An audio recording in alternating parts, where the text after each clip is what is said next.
Okay, so next, add another module. You can do this by clicking here or dragging there. Press Airtable, and now we're going to want to select Create a Record.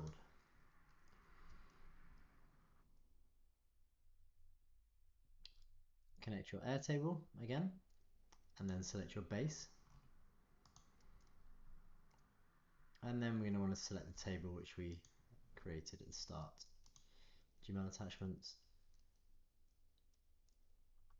Perfect. So now you should see the fields which correlate to your Airtable base, which is here.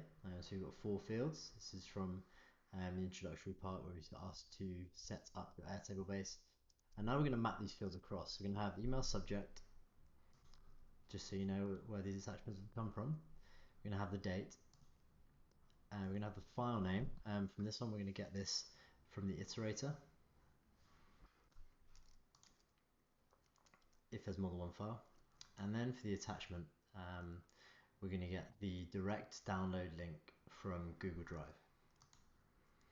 Okay, because we want in Airtable, we want it to be like a one-click link. So if we're using it for quick reference, we can click and download it rather than going linking to Google Drive and then downloading it. Cool. So press OK. So now we're here. I have in my folder in Gmail, I've got 2 previous emails. So I've got one with 1 attachment, which is the MakerPad logo, and then I've got one with 2 attachments, which is 2 headshots. So what we'd expect this to run across 2 emails, pull out 3 attachments, and upload 3 as separate files with separate upload links, or direct download links, sorry, and create those records in Airtable. So when you're ready, click run once. Okay, it's running the first time, it's running the second time, and it's running the third time. Okay, so all seems to have gone well. You can check the data if you'd like. But what we're now going to do is first we'll go to Google Drive to check these are in there. Great. And second, go into Airtable, and now we have 3 records in here with direct download links which we can test. Let's test these. 1, 2,